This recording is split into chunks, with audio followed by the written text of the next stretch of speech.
আমরা কিতাবে পড়ছি 10 বছরের বাচ্চা একদিন কাঁদতেছিল বসে বসে একা। তো কোনো একজন মুরব্বী বলছে, বাবা তুমি কাঁদো কেন? বলছে জাহান্নামের ভয়ে কাঁদো। বলতেছে 10 বছরের বাচ্চা, জাহান্নামের ভয়ে কাঁদো, বিষয়টা কি?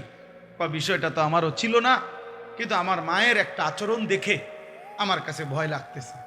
বলতেছে কি হইছে? কয় আমার মাকে দেখছি লাকড়ির চুলায়, মা যে রান্না করে, মা প্রথম যখন আগুন ধরায় ছোট ছোট লাকড়ির টুকরাগুলা দিয়া আগুন ধরায়, এরপরে বড় গুলা দেয়। আমার এটা দেখে মনে হয়েছে, হায় আখেরাতে আমার আল্লাহ যদি জাহান্নামের আগুন আমার মতো ছোট ছোট বাচ্চা দিয়া ধরায় আর আমারে যদি ফেলে। 10 বছরের বাচ্চা বলছে আমার আখেরাতের ফিকির হয়েছে, এই জন্য আমি কাঁদতেছি। এটা বড় নিয়ামত আল্লাহ যার দিলের মধ্যে দান করছে। দুনিয়া ভোগ করা যায় রে আব্বা, দুনিয়া ভোগ। আমি প্রতিদিন বলি, আমরা যে মাটির উপরে দুনিয়া ভোগ করছি, আপনি তাকাইলে দেখবেন এই পাশে বসে আমরা যখন খানা খাই, ধরে নেন এদিক দিয়া বসে আমরা খাইতেছি, তো যেই কোনো মানুষ দেখেন আরেক দিকে তাকাইলে দেখবেন ওই পাশে কুত্তাও খানা খাইতেছে। বিয়া বাড়ির এই প্যান্ডেলের এই সাইডে আপনারা যেরকম ভাত খান, ওই পাশে কুত্তাও আড্ডি খাইতেছে। ওইটা কুত্তারই খাবো আর এটা আমার খাবো। তাহলে দুনিয়া আমি যেমন ভোগ করছি, দুনিয়া ওই কুকুরও ভোগ করছে, জানোয়ারও ভোগ করছে। অতএব দুনিয়া ভোগ করছি, দুনিয়া পাইলাম, আমার কিছু না। দুনিয়া যদি পেয়ে তৃপ্ত, তো জানোয়ারও তৃপ্ত। দুনিয়া পাওয়া যদি সফলতা, তো সমস্ত জানোয়ার সবচেয়ে বেশি সফল। কারণ সকল বিবেচনায় মানুষের চাইতে জানোয়ার খাবারের পরিমাণ বেশি। হাতি একদিনে 250 কেজি খাবার খায়, প্রাণীবিদ্যা গবেষকদের কথা। 250 কেজি একটি জঙ্গলের হাতি একদিনে খাবে, তাহলে সে তো বড় সফল। সফল না? কিসের সফল? হাতি সফল তো বলে। আল্লাহ আমাদেরকে বুঝতাম। প্রিয় শ্রমিক ভাই যারা আছেন, এবার দ্বিতীয় কথা হলো আপনাদের ব্যাপারে, অল্প একটু কথা আপনাদের ব্যাপারে কথা হলো, কোরআনুল কারীমের মধ্যে সূরা নূর একটা সূরা আছে, 18 নম্বর পারা। এই সূরার মধ্যে আল্লাহ তাআলা বলছেন, ওই ব্যবসায়ী, ওই উপার্জনকারী মূলত মানুষ যার মধ্যে 4টি সিফাত আছে। আল্লাহ তাআলা বলছে রিজালুল্লাহ তুলহিহিম তিজারাতুম ওয়ালা বাইউন।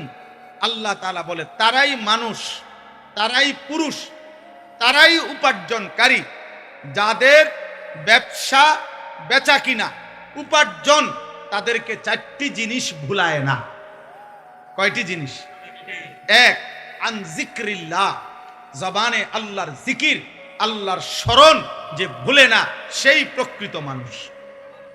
2, ওয়া ইকামিস সালাহ, 5 ওয়াক্ত নামাজ, যার ব্যবসা বেচা কিনা উপার্জন চাকরি ভুলায় না, তাকে সে মানুষ। 3, ওয়া ইতাইজ যাকাত, বছর শেষে হিসাব করে যাকাত দিতে যে ভুলে না, আল্লাহ বলছে সে মানুষ। 4, ইয়াখাফুনা ইয়াওমান তাতাকাল্লাবু ফীহিল কুলুবু ওয়াল আবসার। আল্লাহ তাআলা বলেন 4 নাম্বার হলো ওই আখিরাতকে যে ভুলে না, যেই আখিরাত হাসরের মাঠ এতটাই ভয়ঙ্কর, আল্লাহ বলে নাফরমান পাপী হাসরের ময়দানে দাঁড়াইয়া হাসরের ময়দানের ভয়ঙ্কর দৃশ্য দেখবে, আল্লাহর কসম আল্লাহ বলে তার চোখও উল্টে যাবে, তার কলজাটাও উল্টে যাবে। তাতাকাল্লাম, তার দিল উল্টে যাবে, তার চোখ উল্টে যাবে ভয়ে আর আতঙ্কে। সেই মারাত্মক ভয়ানক আখিরাতকে যে ভয় করে প্রতিনিয়ত, আল্লাহ বলছে রিজাল, সে মানুষ।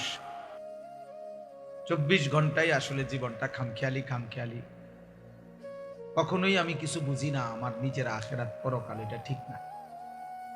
কোরআনুল কারীমের মধ্যে আল্লাহ তাআলা বলছেন ইয়ালামুনা যাহিরাম মিনাল হায়াতিদ দুনিয়া ওয়া হুম আনিল আখিরাতি হুম গাফিলুন। আল্লাহ তাআলা বলেন, হায় আমার বান্দারা, প্রতিনিয়ত তোমরা দুনিয়ার জীবনের বাহ্যিক দিক সবই তো বুঝতেছ, অথচ সেই তোমরাই আখিরাতের ব্যাপারে গাফিল হয়ে আছো।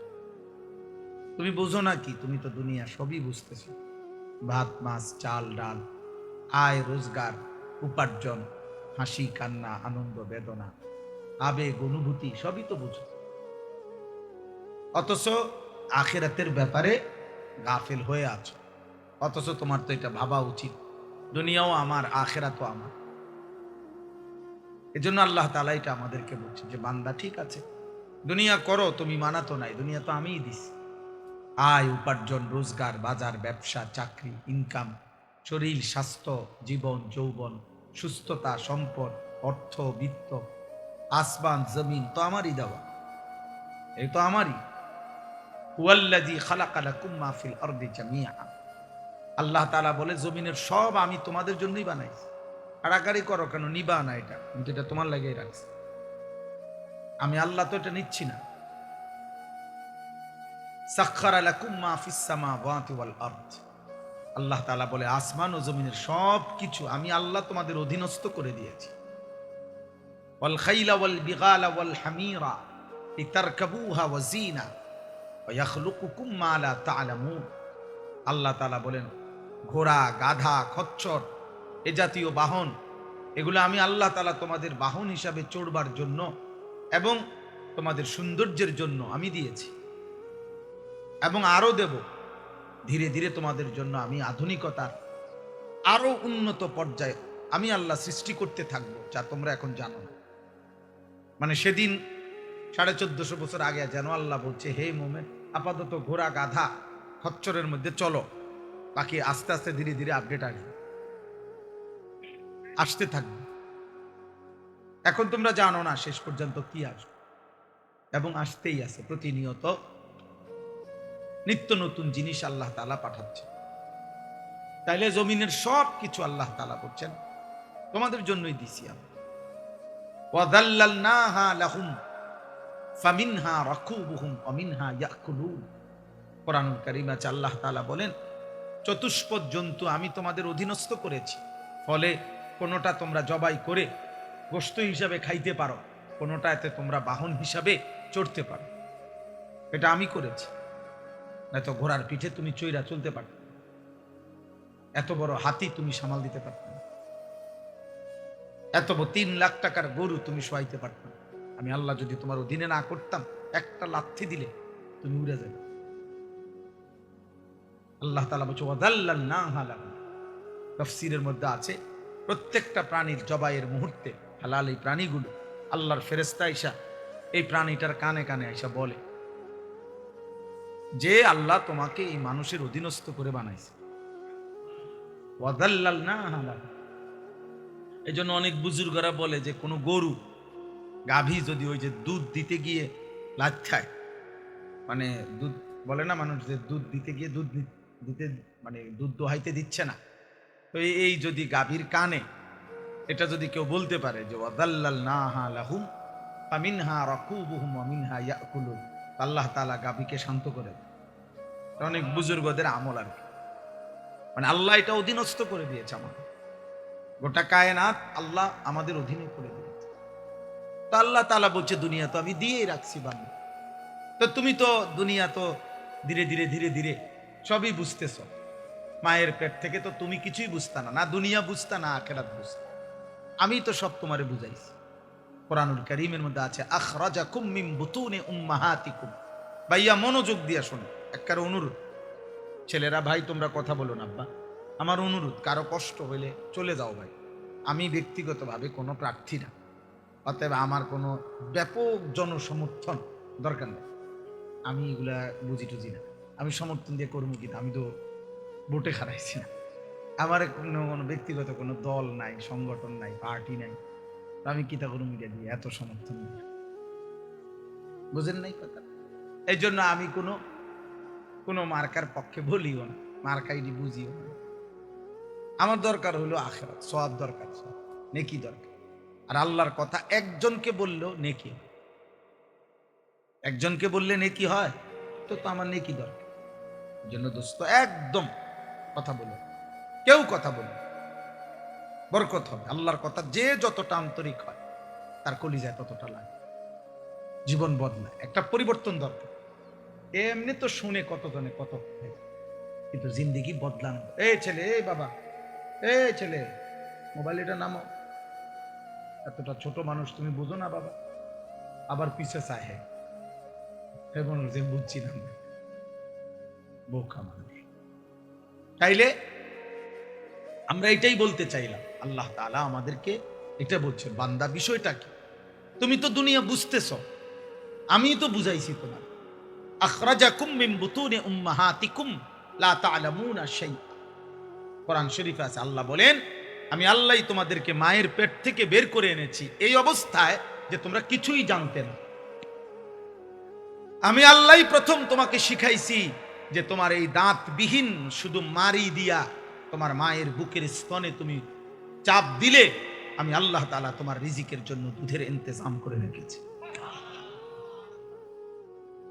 আমি তোমাকে এটা শিখাইছি। আল্লাহ বলেন আমি বাচ্চার কলিজায় এটা বুঝাইছি। এই সেই বাচ্চা মায়ের পেটে যখন এই বাচ্চা ছিল তখন কিন্তু সে জিহ্বা দিয়ে খাবার খায় না, তখন সে নাভির সাথে নল দিয়ে আল্লাহ তাআলা তার মায়ের রক্ত, যে রক্ত মাসিক ঋতুস্রাবে তাতেই আমি রিজিক করছি। তো সে জানতো না যে জিহ্বা দিয়ে খাইতে হয়, সে তো মায়ের পেটে জিহ্বা দিয়ে খায় নাই। আল্লাহ বলেন আমি শিখাইছি। এভাবে সেই প্রথম সেকেন্ড থেকে ধীরে ধীরে ধীরে ধীরে আমি আল্লাহ তাআলা সমস্ত প্রয়োজন পূরণের জন্য যাবতীয় কলা কৌশল আমি আল্লাহ শিখাইছি, আল্লাহ শিখাইছি। তাইলে বান্দা দুনিয়া তো আমি তোমারে বুঝ দিলাম, দিমাগ দিলাম, আমি আকল দিলাম, ধীরে ধীরে তুমি সব বুঝলা, আখিরাত কেন বুঝছো না? ইখতারাবা লিন-নাসি হিসাবুহুম ওয়া হুম ফি গাফলাতিন মুরিদুন। আল্লাহ তাআলা বলে, মানুষ হে বান্দা তোমার তো হিসাবের সময় কাছে চলে আসছে, এখনো তো তোমরা আমি আল্লাহর হুকুম পালন থেকে গাফিল হয়ে আছো। 40 বছর হয়ে গেছে, 60 বছর হয়ে গেছে, 1 বছর শেষ হয়ে গেছে, 24 ঘন্টা পার হয়ে গেছে, একটা সেজদাও দিবা না? তুমি তাহলে মরতা না? তুমি কবরে যাইতা না? কি ভাবছো? এই সূর্য যতদিন তুমিও ততদিন? না না, সূর্য হয়তো থাকবে আরো অনেক দিন, কিন্তু তুমি তো থাকবে না। চাঁদ উঠবে আরো অনেক দিন, কিন্তু তুমি তো থাকবে না। স্বার্থপর এই দুনিয়া একদিন তোমারে আমারে কবরে রাইখা বাকি মানুষরা হাসবে, গাইবে, বাকি মানুষরা দুনিয়া বুক করবে, আমারে শুধু কবরে রাইখা, আপনাকে শুধু কবরে রাইখা। এটাই বাস্তব। হযরত আবু বকর সিদ্দিক রাদিয়াল্লাহু তাআলা আনহু তিনি প্রত্যেক দিন বলতেন, কুল্লু মুরিইন মুসাব্বাহুন ফি আহলিহি ওয়াল মাউতু আদনা মিন শিরাকি না'লিহি। হযরত আবু বকর সিদ্দিক রাদিয়াল্লাহু তাআলা আনহু বলতেন, হায় মানুষ তার বিবি বাচ্চা পরিবার নিয়ে কি সুখে দিন যাপন করছে, অথচ সে যদি জানতো যে মৃত্যু তার জুতার স্যান্ডেলের চাইতেও কাছে, তার স্যান্ডেলের ফিতার চাইতেও মৃত্যু কাছে। হযরত আবু বকর সিদ্দিক এটা বলেন। হযরত ওমর ফারুক রাদিয়াল্লাহু তাআলা আনহু 10.5 বছর মুসলমানদের খলিফা ছিলেন, অর্ধ পৃথিবীর বাদশা ছিলেন, কিন্তু কিতাবে আছে এই 10.5 বছর উনি একজন আলাদা কর্মচারী, গোলাম, আলাদা একজন লোক নির্ধারণ রেখেছিলেন যে ওমরের সাথে থাকতো সারাক্ষণ। আর থাইকা তার চাকরি, তার ডিউটি, একটা কাজ শুধু ছিল তার, কিতাবে আছে ওই লোকটা কিছুক্ষণ পর পর তার শুধু ডিউটি ছিল, সে শুধু মনে করায় দিত যে ওমর দুনিয়ার মধ্যে দিল লাগাইও না, কবর তোমার নিয়ে যাবে, মৃত্যু তোমার হয়ে যাবে। এই ওনার চাকরি ছিল যে আখিরাতের কথা মনে করায়। হযরত ওমর রাদিয়াল্লাহু তাআলা আনহুকে মৃত্যুর কথা স্মরণ করায় দিত, এজন্য তিনি একজন আলাদা লোক রাখছেন। হযরত ওমর রাদিয়াল্লাহু তাআলা আনহু, আমার কাছে আরবি কিতাব আছে রিসালাতুল মুস্তারশিদিন, ওই কিতাবের শুরুতে একটা মোটা আরবি কিতাব, কিতাবের প্রথম একেবারে সর্বপ্রথম পৃষ্ঠা, খালি পৃষ্ঠার মধ্যে শুধু একটা বাণী লেখা, একটা কথাই শুধু লেখা আছে। সেই কথাটা হলো ওমর রাদিয়াল্লাহু তাআলা আনহুর একটা বাণী। বাণীটা কি? ওমর রাদিয়াল্লাহু তাআলা আনহু বলতেন, কুল্লা ইয়াউমিন ইউকালু মাতা ফুলান মাতা ফুলান ওয়ালা বুদ্দা মিন ইয়াউমিন ইউকালু মাতা উমর। দুনিয়াবাসী প্রতিদিন ঘোষণা হয় আজ অমুকের মৃত্যু হলো, আজ অমুকের মৃত্যু হলো। শুনে নাও দুনিয়াবাসী, নিশ্চিত একদিন ঘোষণা হবে আজ ওমরের মৃত্যু হলো, আজ ওমরের মৃত্যু হলো। এই চিরন্তন বাস্তবতা। আল্লাহ তাআলা বলছে, বান্দা তো তুমি অনিবার্য সত্য, চিরন্তন সত্য, হাজার বার চোখে দেখছো তুমি, শত শত মানুষের মৃত্যু তুমি দেখছো, কত জানাজা পড়লা, কত লাশ দাফন করলা, কত মায়ের, কত বাবার, কত ভাইয়ের, কত বোনের আহাজারি তুমি দেখলা লাশের সামনে, কিন্তু কোনো কান্না, কোনো আহাজারি মাটিতে থাকতে দেয় নাই, দুনিয়াতে থাকতে দেয় নাই কাউকে, না ইমানদার কেউ না, নাফরমান কেউ না, আব্দুল কাদের জিলানি কেউ না, ফেরাউন নমরুদ কেউ না, তো তুমি থাকবা কেন? এই ছোট্ট সত্য কথাটা কেমনে ভুলে যায়? এত মিথ্যা, এত চুরি, এত ডাকাতি, এত জিনা, এত ব্যভিচার, এত মদ, এত জুয়া, এত নারী, এত অশ্লীলতা, এত গালি, এত হারাম, এত অবৈধ উপার্জন কেমনে করে মানুষ? তার উপরে আবার মুসলমান, সে কিভাবে করে? বুঝাই গেল মূল কারণ একটাই, ওর আখিরাত মনে নেই, ওর সব মনে আছে, ও দুনিয়া সবই বোঝে। একেবারে বুড়া 90 বছরের অসল মানুষ এখনো আপনার চা দোকানে বসে রঙিন টেলিভিশনে নর্তকী দেখে, উনি বুঝে এটার মধ্যে মজা আছে। হ্যাঁ, ওনার জীবন অসল, শরীরের মধ্যে কোনো আড্ডি গুড্ডি নাই, কিন্তু ওই যে পুরান বদভ্যাস আজও গেছে না, নাফরমানি আর ছুটল না। এই জন্য মনে রাখবেন, যার গুনাহ চলমান তার বয়স যেমন বাড়ে, গুনাহ তত মজবুত হয়, গুনাহ তত মজবুত। বুঝেন নাই কথা? গুনাহ তত ভারী হয়, পোক্ত হয়। এই জন্য ভাই আমার প্রথম কথাই, আপনারা অনেক কষ্ট করে শ্রমজীবী মানুষ মাহফিলের ইন্তেজাম করেছেন, আপনাদের এই ভালোবাসা, আপনাদের এই ফিকির, আপনাদের এই মেহনত, আপনাদের এই ছোট্ট ছোট্ট সামান্য একটু একটু নিশ্চয়ই দান করছেন। আপনারা কেউ লাখ টাকা দেন নাই, আপনারা অল্প অল্প দিছেন, তো সেই অল্প অল্প জমানো টাকায়, ভালোবাসায় আপনাদের এই মাহফিল। অতএব এখানে যেন মূল ফিকির হয়, শুধু লোক জমানো এটা মাকসাদ না, বরং আমার আপনার প্রত্যেকের কলিজায় যেন আখিরাতের ফিকির আসে। কিসের ফিকির বলেন? আখিরাতের ফিকির। ইন্নাল্লাযীনা লা ইয়ারজুনা লিকাআনা ওয়ারাদু বিল হায়াতিদ দুনিয়া ওয়াতমাআন্নু বিহা ওয়াল্লাযীনা হুম আন আয়াতিনা গাফিলুন। আল্লাহ বলে, চারটি কাজ করতে করতে যার জীবনটা শেষ হইছে।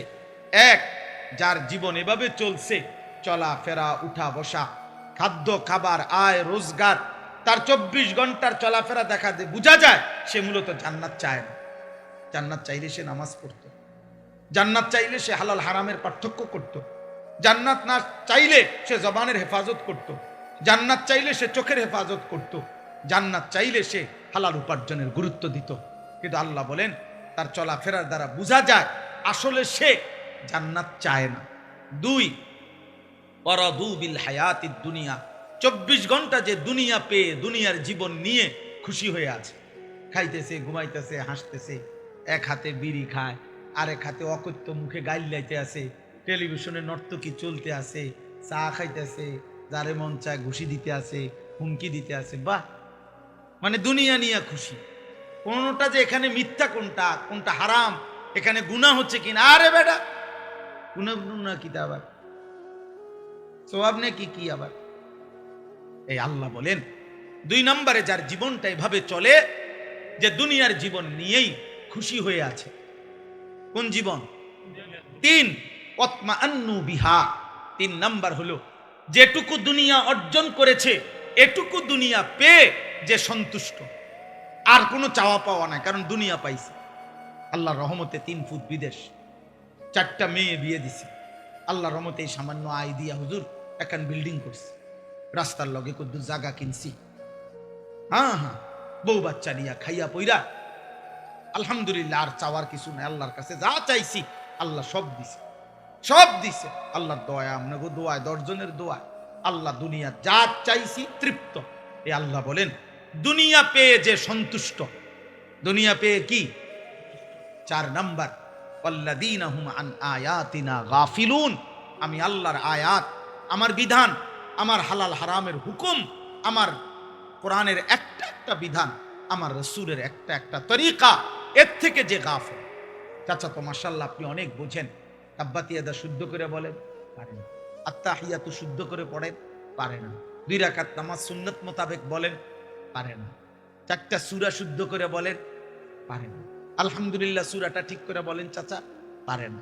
নবীজি সাল্লাল্লাহু আলাইহি সাল্লাম বাথরুমে ঢুকতে চাচা কি দোয়া পড়তেন কোন দেখি? না। বাইরে গিয়ে কি দোয়া পড়তেন? না, জানা নাই। ঘুমের শুরুতে কি দোয়া পড়তেন? না, জানা নাই।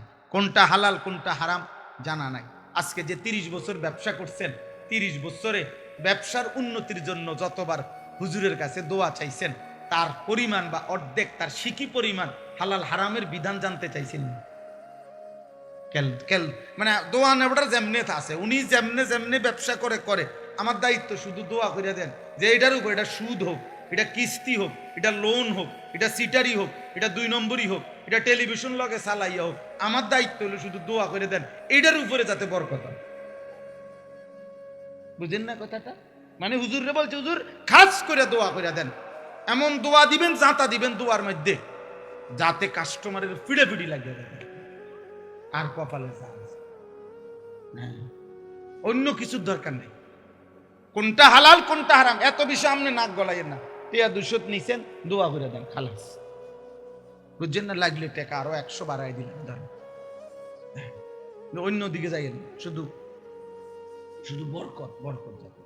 দেখবেন বহু দোকানের চারদিকে আপনার এরম লাল লাল তাবিজ, বিভিন্ন লেখালেখি, লাল লাল লাল কালি দিয়া লেখা, জাফরান কালি দিয়া লেখা, এগুলা 4-5টা টাঙ্গাই উঠেছে। রিকিতা বরকত, বরকতের তাবিজ।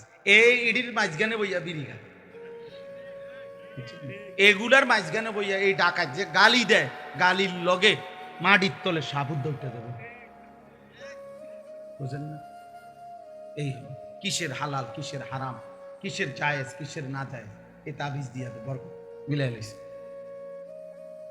আস্তাগফিরুল্লাহ, আস্তাগফিরুল্লাহ। আল্লাহ তাআলা বলে তো আমার বিধান কোথায়? হালাল হারাম কোথায়? পাক নাফাক কোথায়? তোমার জন্য আমার আদেশ নিষেধ কোথায়? এগুলোর থেকে লাভ। এই 4টা জিনিস। ইন্নাল্লাযীনা লা ইয়ারজুনা লিকাআনা, যে জান্নাত চায় না। 2, দুনিয়ার জীবন নিয়ে যে খুশি হয়েছে। 3, যেটুকু দুনিয়া অর্জন করেছে এটুকুতেই সে সন্তুষ্ট। 4, আমি আল্লাহর একটা একটা বিধানের ব্যাপারে যে গাফেল, আখিরাতের ব্যাপারে যে গাফেল। খোদার কসম, সূরা ইউনূসের আয়াত, আল্লাহ বলেন উলাইকা মাওয়াহুমুন নার বিমা কানু ইয়াকসিবুন। আল্লাহ বলেন এই লোকটির সারা জীবনের যা অর্জন সবকিছুর বিনিময়ে তার ঠিকানা শুধুই জাহান্নাম, জাহান্নাম, জাহান্নাম, জাহান্নাম। জন্য শুধু দুনিয়া মিলাবেন না, আখিরাত। শুধু কি মিলাইলে হবে না? সেদিন চট্টগ্রাম আমি এক মাহফিলে, আমার কাছে বয়ানের সময় একজন বড় নেতৃস্থানীয় ব্যক্তি, এমপি প্রার্থী ছিলেন উনি এবারের, উনি আইসা বসছিলেন। উনি যখন বসছেন ঘটনাচক্রে আমি এই আয়াতের তাফসীর বয়ান করতেছিলাম। আলহামদুলিল্লাহ উনি বয়ান শেষ পর্যন্ত শুই না, এবার আমরাই বসছি, বলছি আপনি এবার একটু বক্তব্য দিন। তো উনি এই মাইকটা নিয়ে শুধু বলছে যে হুজুরে যে কথা বলছে এরপরে কোনো কথা নাই, আমার মাথাতে আখিরাতের টেনশন ঢুকছে, হুজুরের এই কথায় আমার জন্য দোয়া করবেন। আসসালাম খালা। অন্য অন্য লোকরা বললো যে কয় হুজুর উনি আধা ঘন্টার কমে মাইক ছাড়ে না, কাজগা কি তাবিজ হইল ওনার। উনি, আমারও ভালো লাগছে যে ওনার ভিতরে এই কথাটা ফিকির আসছে, ফিকির আসছে। শুধু রাজনীতিবিদ না, মানে ওই অঞ্চলের অনেক বড় প্রভাবশালী ব্যক্তি। যাই হোক, আমার বলার উদ্দেশ্য হলো প্রত্যেকটা কিশোর ভাই, নওজোয়ান ভাই, ব্যবসায়ী ভাই, আমরা প্রত্যেকে শেষ পর্যন্ত আমাদের গন্তব্য আখিরাত। আমাদের গন্তব্য কোথায়? আমাদেরকে আখিরাতে ফিরতেই হবে, আমাদেরকে কবরে যেতেই হবে, আল্লাহর মুখোমুখি হইতেই হবে। অতএব আজকের এই পুরা ওয়াজের মূল মাকসাদ যেন আমরা আখিরাতের ফিকির আমাদের মধ্যে আসে। আল্লাহ আমাদের প্রত্যেকের কলিজায় আখিরাতের ফিকির দান করে। আখিরাতের ফিকির এটা বড় নিয়ামত, এটা বড় নিয়ামত। এ কথা মনে আসছে, এ কথা মনে আসছে, এ কথা মনে আসছে। আমরা কিতাবে পড়ছি 10 বছরের বাচ্চা একদিন কাঁদতেছিল বসে বসে একা। তো কোনো একজন মুরব্বী বলছে, বাবা তুমি কাঁদো কেন? বলছে জাহান্নামের ভয়ে কাঁদো। বলতেছে 10 বছরের বাচ্চা, জাহান্নামের ভয়ে কাঁদো, বিষয়টা কি? বিষয়টা তো আমারও ছিল না, কিন্তু আমার মায়ের একটা আচরণ দেখে আমার কাছে ভয় লাগতেছে। বলতেছে কি হইছে? কয় আমার মাকে দেখছি লাকড়ির চুলায়, মা যে রান্না করে, মা প্রথম যখন আগুন ধরায় ছোট ছোট লাকড়ির টুকরাগুলা দিয়া আগুন ধরায়, এরপরে বড়গুলা দেয়। আমার এটা দেখে মনে হয়েছে, হায় আখিরাতে আমার আল্লাহ যদি জাহান্নামের আগুন আমার মতো ছোট ছোট বাচ্চা দিয়া ধরায় আর আমারে যদি ফেলে। 10 বছরের বাচ্চা বলছে আমার আখিরাতের ফিকির হয়েছে, এই জন্য আমি কাঁদতেছি। এটা বড় নিয়ামত আল্লাহ যার দিলের মধ্যে দান করছে। দুনিয়া ভোগ করা যায় রে আব্বা, দুনিয়া ভোগ। আমি প্রতিদিন বলি, আমরা যে মাটির উপরে দুনিয়া ভোগ করছি, আপনি তাকাইলে দেখবেন এই পাশে বসে আমরা যখন খানা খাই, ধরে নেন এদিক দিয়ে বসে আমরা খাইতেছি, তো যেই কোনো মানুষ দেখেন আরেক দিকে তাকাইলে দেখবেন ওই পাশে কুত্তাও খানা খাইতেছে। বিয়া বাড়ির এই প্যান্ডেলের এই সাইডে আপনারা যেরকম ভাত খান, ওই পাশে কুত্তাও আড্ডি খাইতেছে। ওইটা কুত্তারই খাবো আর এটা আমার খাবো। তাহলে দুনিয়া আমি যেমন ভোগ করছি, দুনিয়া ওই কুকুরও ভোগ করছে, জানোয়ারও ভোগ করছে। অতএব দুনিয়া ভোগ করছি, দুনিয়া পাইলাম, আহামরি কিছু না। দুনিয়া যদি পেয়ে তৃপ্ত, তো জানোয়ারও তৃপ্ত। দুনিয়া পাওয়া যদি সফলতা, তো সমস্ত জানোয়ার সবচেয়ে বেশি সফল। কারণ সকল বিবেচনায় মানুষের চাইতে জানোয়ার খাবারের পরিমাণ বেশি। হাতি একদিনে 250 কেজি খাবার খায়, প্রাণীবিদ্যা গবেষকদের কথা। 250 কেজি একটি জঙ্গলের হাতি একদিনে খাবে, তাহলে সে তো বড় সফল। সফল না? কিসের সফল? হাতি সফল তো বলে? আল্লাহ আমাদেরকে বুঝতাম। প্রিয় শ্রমিক ভাই যারা আছেন, এবার দ্বিতীয় কথা হলো আপনাদের ব্যাপারে অল্প একটু কথা। আপনাদের ব্যাপারে কথা হলো, কোরআনুল কারীমের মধ্যে সূরা নূর একটা সূরা আছে, 18 নম্বর পারা। এই সূরার মধ্যে আল্লাহ তাআলা বলছেন, ওই ব্যবসায়ী, ওই উপার্জনকারী মূলত মানুষ যার মধ্যে 4টি সিফাত আছে। আল্লাহ তাআলা বলছে রিজালুল্লাহ তুলহিহিম তিজারাতুম ওয়ালা বাইউন। আল্লাহ তাআলা বলে তারাই মানুষ, তারাই পুরুষ, তারাই উপার্জনকারী, যাদের ব্যবসা বেচা কিনা উপার্জন তাদেরকে 4টি জিনিস ভুলায় না। কয়টি জিনিস? 1, আন যিকরিল্লাহ, জবানে আল্লাহর জিকির, আল্লাহর স্মরণ যে ভুলে না, সেই প্রকৃত মানুষ। 2, ওয়া ইকামিস সালাহ, 5 ওয়াক্ত নামাজ, যার ব্যবসা বেচা কিনা উপার্জন চাকরি ভুলায় না, তাকে সে মানুষ। 3, ওয়া ইতাইজ যাকাত, বছর শেষে হিসাব করে যাকাত দিতে যে ভুলে না, আল্লাহ বলছে সে মানুষ। 4, ইয়াখাফুনা ইয়াওমান তাতাকাল্লাবু ফীহিল কুলুবু ওয়াল আবসার। আল্লাহ তাআলা বলেন 4 নাম্বার হলো ওই আখিরাতকে যে ভুলে না, যেই আখিরাত হাসরের মাঠ এতটাই ভয়ঙ্কর, আল্লাহ বলে নাফরমান পাপী হাসরের ময়দানে দাঁড়াইয়া হাসরের ময়দানের ভয়ঙ্কর দৃশ্য দেখবে, আল্লাহর কসম আল্লাহ বলে তার চোখও উল্টে যাবে, তার কলজাটাও উল্টে যাবে। তাতাকাল্লাব, তার দিল উল্টে যাবে, তার চোখ উল্টে যাবে, ভয়ে আর আতঙ্ক। সেই মারাত্মক ভয়ানক আখিরাতকে যে ভয় করে প্রতিনিয়ত, আল্লাহ বলছে রিজাল, সে মানুষ। অতএব আপনাদের ব্যবসা, আপনারা মুসলমান, ব্যবসা এমন হইতে হবে যে ব্যবসা আপনাকে নামাজ না ভুলায়, যে ব্যবসা আপনার জবানে আল্লাহ না ভুলায়, যে ব্যবসা যাকাত দিতে না ভুলায়, যে ব্যবসা আখিরাত না ভুলায়। একটা উদাহরণ বলি, রাসূলুল্লাহ সাল্লাল্লাহু আলাইহি সাল্লামের সাহাবাদের মধ্যে মদিনায় কিছু সাহাবী ছিল ব্যবসায়ী, মদিনার বাজারে ওনারা ব্যবসা করতেন। তো নবীজি সাল্লাল্লাহু আলাইহি সাল্লামের জামানায় প্রথম জুমার নামাজের খুতবা, জুমার খুতবা বোঝেন তো না? জুমার খুতবা এখন আপনারা যে শুনেন, কখন খুতবা দেয়? জুমার ফরজ নামাজের আগে না পরে? আর ঈদের নামাজের খুতবা দেয় কখন? পরে। এ আগে প্রথম জুমার খুতবাও দিত পরে।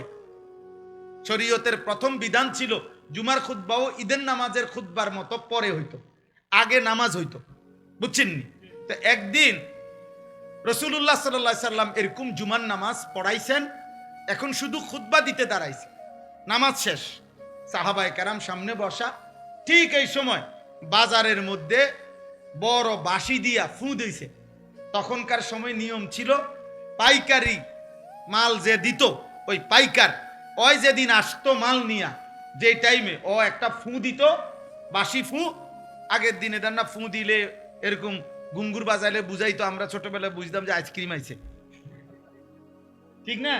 কত ওষুধের আরে বোতল, সিরাপ, আগে তো সিরাপ বেশি আছিল, আনাম আব্বা আনছে মাত্র, খাইতো ওষুধ, এইটি ফালাই দিয়া এগুলা দিয়ে আইসক্রিম খাই লাইছি কত আপনার। তাইলে এরকম বুঝতো সবাই, বাচ্চা বুঝতো যে আইসক্রিমওয়ালা আইছে। তো সাহাবারা বুঝতেন যে ওই সিংহা আরে ফু দিলে যে পাইকার আসছে। তো এইখানে যে কয়জন ব্যবসায়ী ছিল নবীজির সামনে খুতবা শুনতে মাত্র বসছে, এই টাইমে বাঁশিতে ফু দিছে।